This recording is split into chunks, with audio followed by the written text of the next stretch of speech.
Tenants are the heart of our cities. Small business tenants are the heart of our cities. And when we raise taxes, all this shit with insurance, it crushes these people. It actually makes no sense from an economic standpoint. And the cities and the counties should know that, right? That all the landlords are operating on a triple net basis, but they don't care.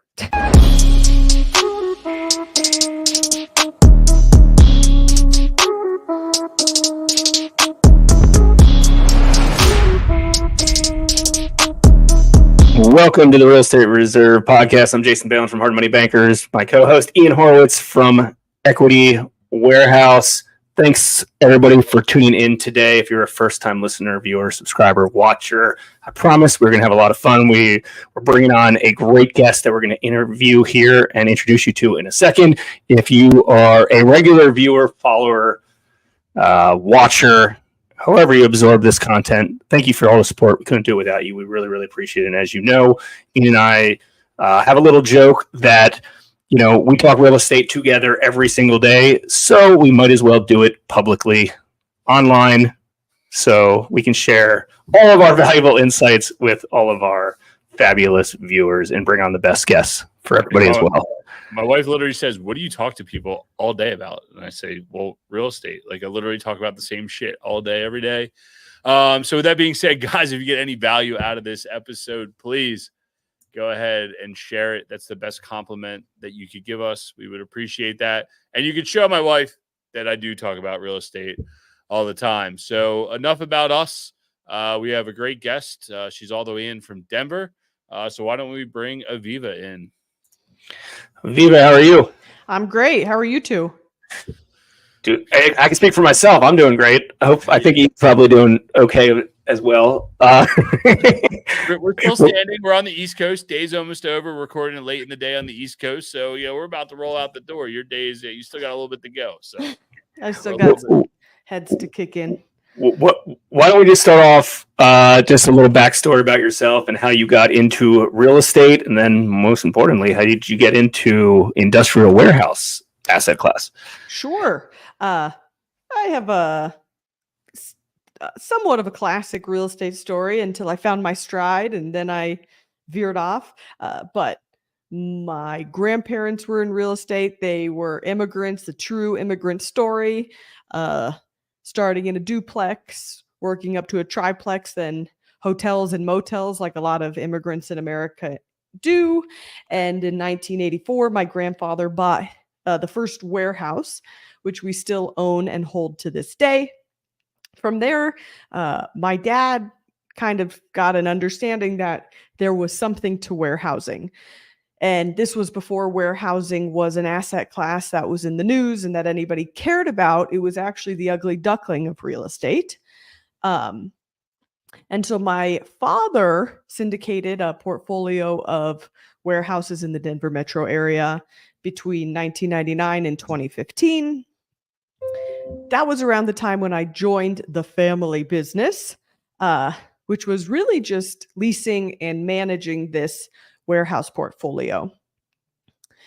At that time, e-commerce had started to change the world. And coincidentally, we live in Denver, Colorado. Colorado was the first state to recreationally legalize cannabis in 2010.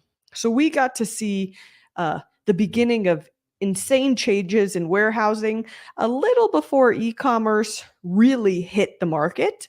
And it was just a really interesting shift. But my old man always never wanted to give me enough work to let me just run on the family farm. So the first day in the business, he threw me a phone book and said, "Get to work."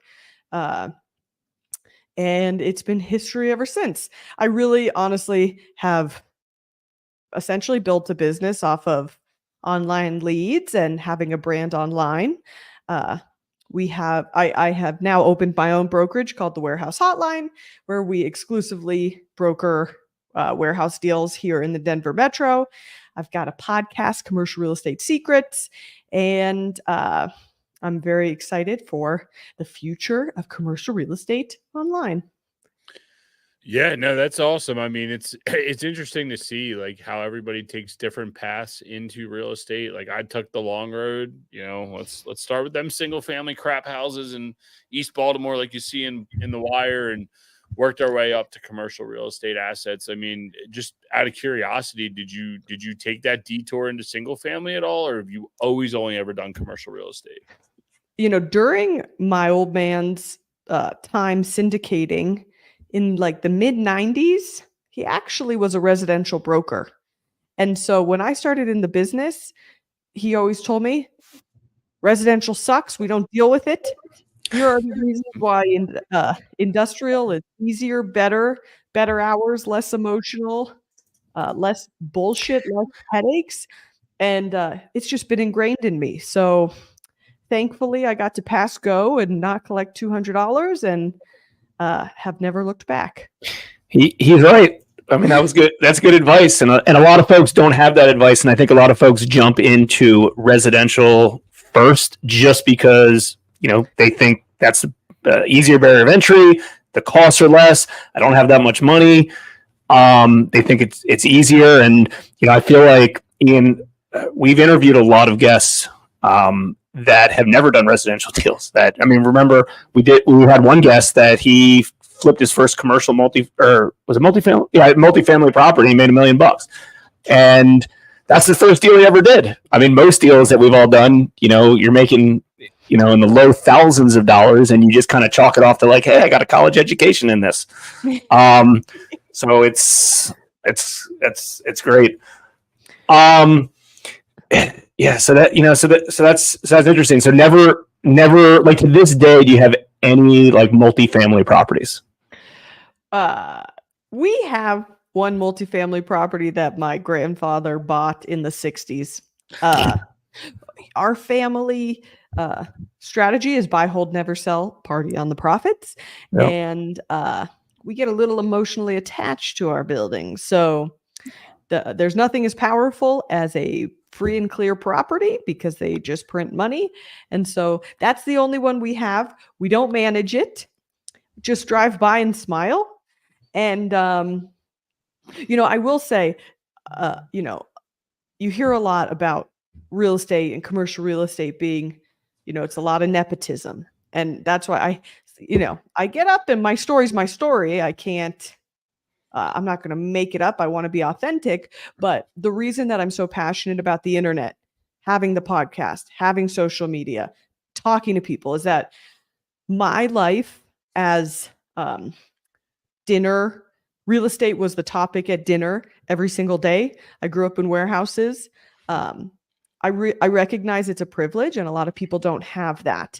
And so I'm really passionate about the internet because it has opened the floodgates of what was previously this nepotistic industry where everybody just taught their sons and their sons taught their sons. And there's a lot of opportunity out there. And now what we can learn online or teach online just completely changes the game. Yeah, it makes sense. So like what would you tell someone that's like coming from single family or maybe they're just like, screw it, I don't even want to touch single family, I want to get into commercial real estate. Like, what are the words of encouragement or what would you tell them to look at to say, hey, it's not as big and bad as scary as you think? I mean, I still get intimidated on deals and they might only be $1 million and you're just like, dude, what's going on here? What are the words of encouragement for someone that's getting started in commercial real estate or wants to go down that path? Sure.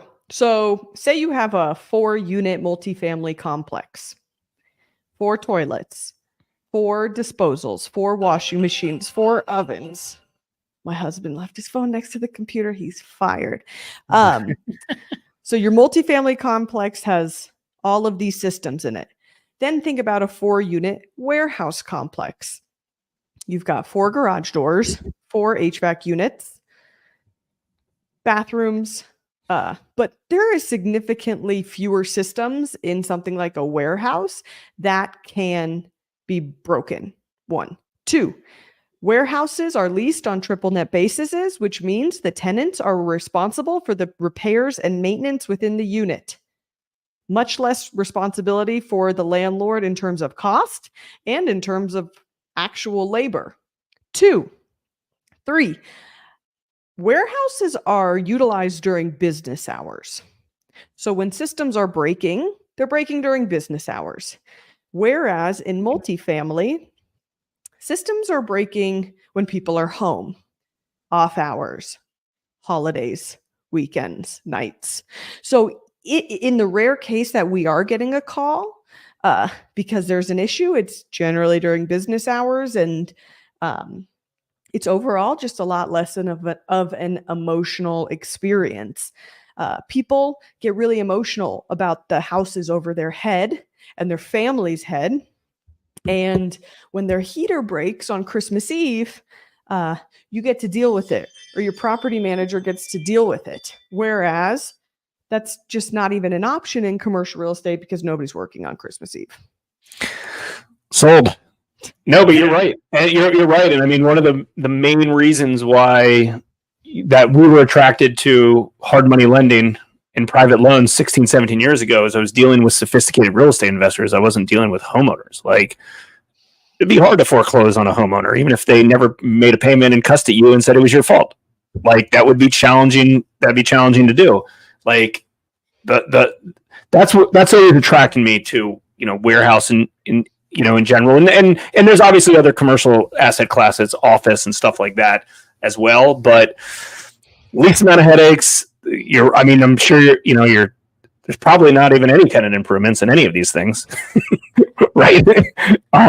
What's the average lease term on most of these warehouses? Sure. I would say generally 3 years. Look, in commercial, our portfolio, my husband left his phone in here and it's like all these noises and I'm going to kill him.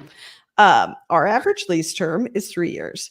Now, we also do tenant rep. So we represent tenants in moving them to spaces, and we'll sign leases for 5 years, 10 years. The minimum lease term we'll do is like 2, specifically in our own portfolio. If we're desperate, we'll do 1, but I can't.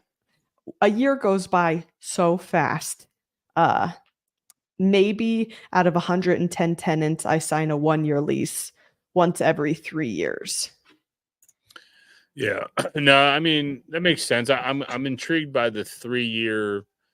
Are you signing a lot of 3-year leases, or are you seeing more long-term leases? And I guess to make it clear, you're doing industrial warehousing space, like flex, small bay flex, large floor plate type stuff, and you're doing an average of 3-year leases, or that's just the minimum that you're willing to take?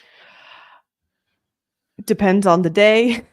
Depends on the building. I would say, okay, our units are between 1,500 square feet and 15,000, to be honest. The smaller tenants, they don't know if they're going to grow. They don't know if the business is going to work. So they generally get more hesitant to sign anything longer than 3 years.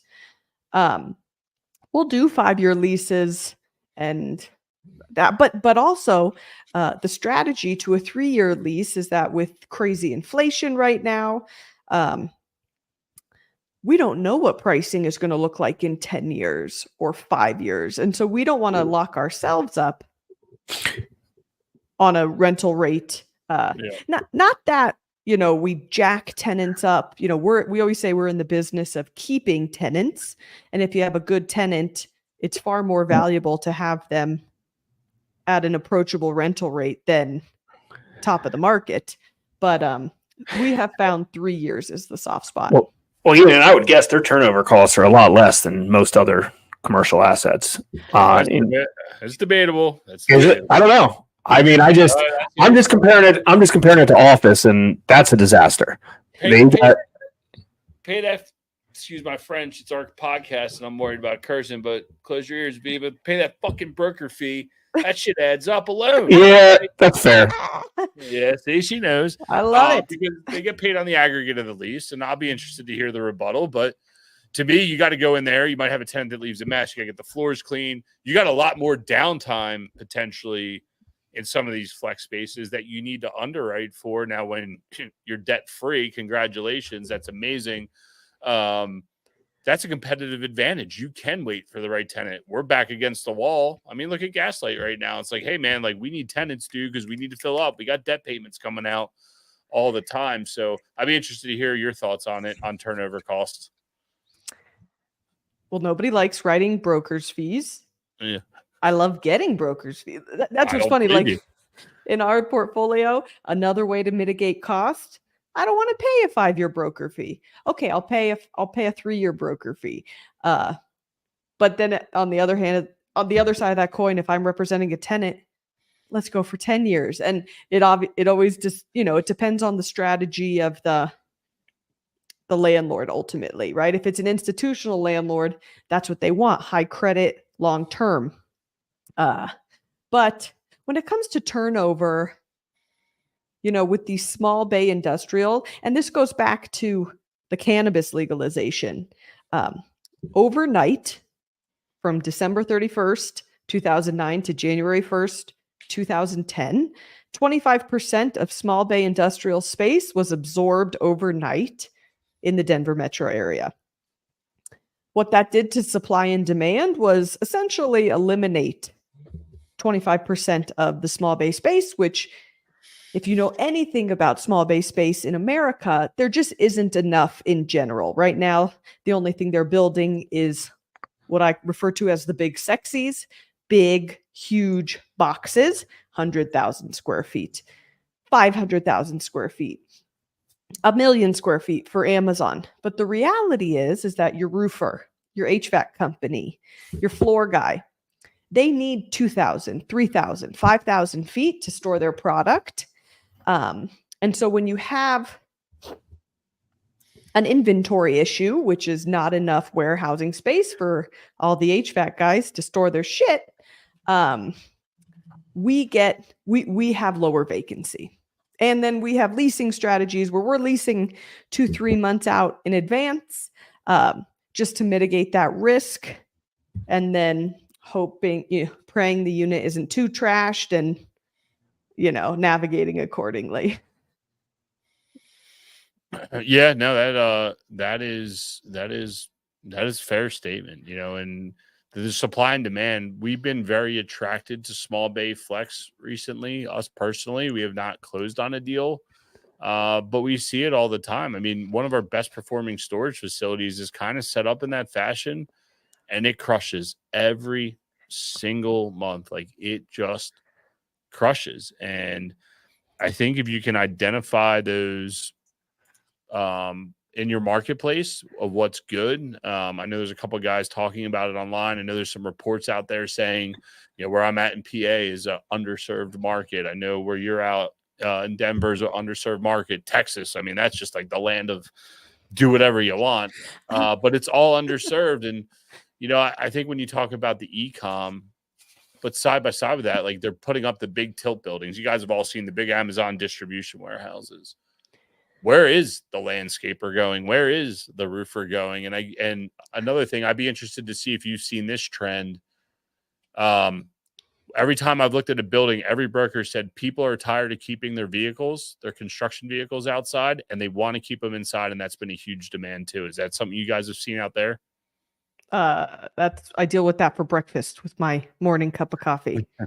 Yeah, I think Denver was like the number 1 car theft capital of like 2022. Ever since the pandemic, we've seen more crime than we've ever seen by a multiple, and nobody can store anything outside anymore if they want to keep it.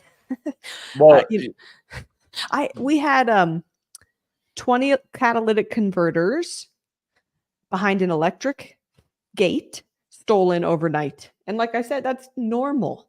So yes, people want to take their work vehicles in a post-COVID world and put them behind garage doors 100% because it's a free-for-all out there. Yeah, that and weather. That was the other one that I was told is the guys can bring them in. They're out of the weather all the time. It makes for a better work experience. And I never really thought about that. We show up to the landscape yard, go get in the truck and go, and never really thought about it. But it's interesting to see where it's going. Now you said you did all triple net. Is there any other lease types that you like to utilize, or everything you do is always triple net, no modified gross, or what does that look like for you guys in your portfolio? Sure. We're basic here at the Warehouse Hotline. We like it simple, and the way that we keep it simple are through triple net leases. Property taxes have just crushed us, specifically back since the legalization. So in order to protect ourselves, to protect our investors, protect our partners, we just have to go net because we fight the taxes every year, we bid out insurance every year, but when Uncle Sam comes knocking, we have to answer the door. Yeah, man, it's getting tougher and tougher. I mean, we deal with it down in Louisiana from the insurance standpoint. Wind Oof. is insane. Boy. Everyone's one storm away from another like catastrophic failure inside the insurance. I just saw something today that homeowners insurance and car insurance in California is being revoked by State Farm and all their subsidiaries. They're canceling like 25,000 policies, maybe it was more. It was some insane number because they're worried about wildfires. Like, dude, like at some point it's gonna be like, well, you can't insure anything. Like, what's going to happen? And, all these costs go back to the tenants. That's the big problem. Tenants are the heart of our cities. Small business tenants are the heart of our cities. And when we raise taxes, all this shit with insurance, it crushes these people. It actually makes no sense from an economic standpoint. And the cities and the counties should know that, right? That all the landlords are operating on a triple net basis, but they don't care. So yeah, well, we're never top of the food chain, right? Like that's always the big issue. Like at some point they would say, okay, well, how do we make cities live in? And I was on the other side of it too, right? I was a fireman. How do you make cities live and breathe? Well, you need to have them safe and clean. So you need firemen, police, and you need public works. And then on the other side of that, well, how do you get people to go there? Well, let them work there, like have employment there, like promote all this. And who knows? That's a politics conversation that we could have on another podcast. There's enough of them out there. So for your portfolio, you guys said you're all legacy. Like we talk about that a lot, being legacy. Jason's he's the short-term guy. He loves being in and out of his loans all the time. What does it look like for you for legacy? Like obviously your grandfather has built this portfolio. Your father's built this portfolio. Is the goal to keep, or do you have a terminal date on it to say sell and upgrade, or what's that look like from a true legacy owner? Sure. So you couldn't convince me I'm not the luckiest person in the entire world. My old man, the portfolio that he put together, if I were to, every day I get phone calls, I want off-market, multi-tenant, industrial. And I think back and I go, holy shit, my old man crushed it. He went and bought up exactly what everybody wants today. And I know there are strategies to, when it comes to depreciation and cost segregation and leverage and all that fun stuff. But our strategy is very much buy, hold, and just smile all the way along. Another reality is that as syndicators, right, we have collected money from friends and family over the past few decades. And then now we run those properties in the portfolio, which means we're getting paid on property management, we're getting paid on leasing commissions, and we're getting paid on lease renewals.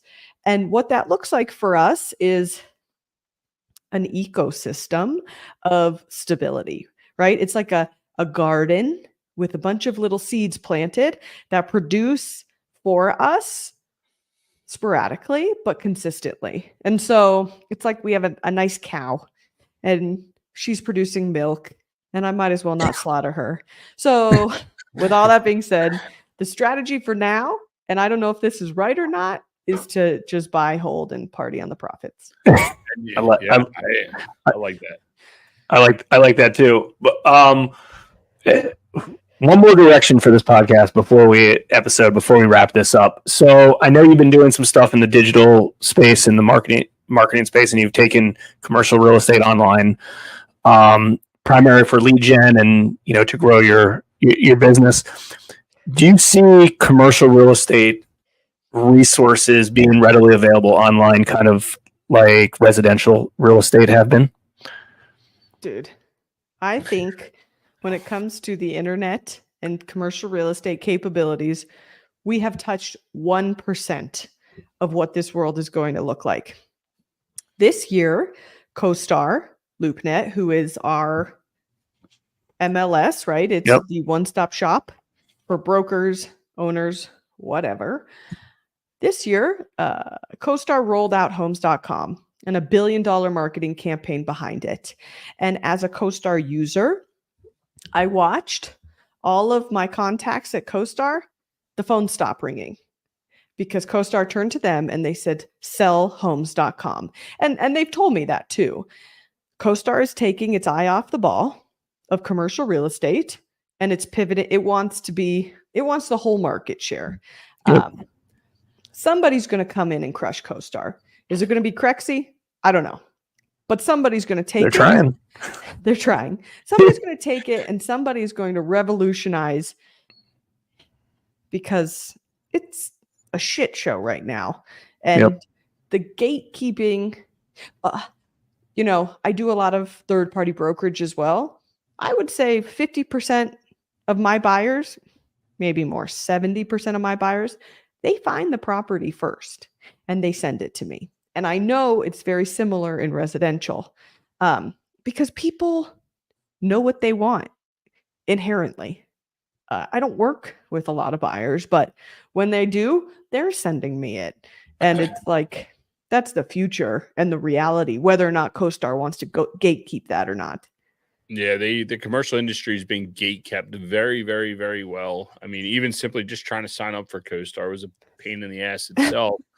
But yeah, dude, that is and it's crazy to me because you would think that they want more people transacting, right? Like if there's more transactions, then CoStar gets more business, then it's cooler. Now, Crexy is the sexy thing, but you can't debate CoStar's legacy and giant in the industry with the most data and the slowest, oldest moving piece. So I agree. I'm interested. I'm also interested to see what happens with how business gets done in the future. And but I guess commercial real estate's always kind of been a little different with that.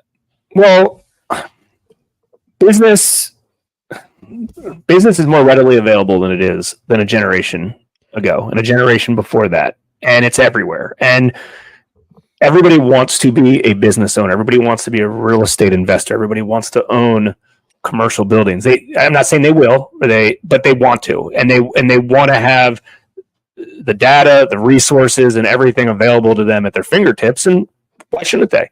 I mean, the way a lender can underwrite today has been significantly easier than how I could underwrite 17 years ago. The data that I can buy today has been way easier. I mean, a lot of these residential multi-listing services have merged. They've gobbled up the smaller markets. I mean, where we are in the Mid-Atlantic region, I mean, I can hit like 6 states with one MLS charter, which is because they're gobbling up and people are overlapping. There's commercial listings in the local MLS because a lot of these agents have overlapped. It's like, hey, sure, I'll be a commercial real estate agent now too. But that's a different conversation. But so then they put their data in there. But I actually think COVID helped some of this dinosaur mentality of, hey, like maybe we don't need to rush down to the courthouse and do this stuff manually. We can just e-record, and it could accomplish. It could whatever. Different conversation. I was just curious your thought, and it's similar to, I think, our thoughts of, we can, there's a lot more growth. There's a lot more growth, and there's a lot of Silicon Valley money readily available to invest in invest in this space, and not just on the residential space, because that's where everybody is investing on the resident. They're going hard in the residential market, and I don't necessarily think that's there. There's prime pickings in the commercial space. I just think about e-signatures. Just, when I started in the business, you had to get a wet signature, or God forbid somebody would want to fax you something. And now it's everybody's e-signing, and it's like, this is wild in terms of time savings. Look, we're not going to go back, right? The way technology moves is forward, and be it for better or for worse, right? We'll get bad actors out of it. Your multifamily syndicating frat bros, but on the other side of that coin, I don't have to fax something or go get a wet signature an hour away, and I'll take it. Yeah, I love the idea of YouTube University. Anyone that has some sort of coaching program, the availability for information and to learn, I think that's the bonus. I know we can sit here and debate AI and, like you said, bad actors and everything else, but the ability to learn and expand. I mean, commercial real estate is still it's still scary, right? Sure. And you had it at your dinner table, so you got to hear it every day. Meanwhile, I'm over here. I'm like, how does anyone even buy like a piece of property? And so you had a competitive advantage. But nowadays, I think with everything that's online and the availability to information, hopefully it speeds up better operators of real estate that makes everything rise. What is it? All rising tides make all boats float. I don't know. I'm bad at that shit, but you know what I mean? It makes the whole industry better as a whole, Absolutely. I couldn't agree more. Hey, Aviva, we appreciate you. What is one book or podcast that you enjoy to listen to, or you think everybody should go check out? Sure. Or read? Probably How to Win Friends and Influence People. Not a real estate podcast, not a real estate book, but that book, I just learned how to deal with people in a psychologically advantageous way. Also, Jab, Jab, Jab, Right Hook by Gary Vaynerchuk taught me how to, it's another just psychological warfare. It's not warfare. It's how to psychologically work with people to create win-wins for everybody. Yep. And ultimately yourself. Yeah. And every once in a while, smack them. Yeah. Yeah. So yeah. No, I know Jason's a big fan of that one. Where can everyone find you online? They want to learn more about what you do, how you do it, what you're offering to everybody. Where can they find you? Sure. So I have the username at Aviva Real Estate on all platforms, or you can type into your podcast streaming platform of choice, Commercial Real Estate Secrets, or head over to warehousehotline.com. Dude, when I did Aviva's podcast, she came on. She had this big booming radio voice. Like, God damn, that's amazing. You should do that the whole time. Just talking radio voice. But no, we appreciate you. We'll get all that stuff in the show notes, guys. If you got any value out of this, please go ahead and share it. Not only will it mean a lot to us, but we'll show Aviva support. So if you guys learned anything we're talking about, please share it. Way better than giving us a 5-star review. And we will catch you guys on the next one. Thanks. You all. Thanks for tuning in to the Real Estate Reserve podcast. Do us a favor and like, comment, and share our broadcast. It helps the algorithm and helps us spread the word too. Till next time, thank you for tuning in.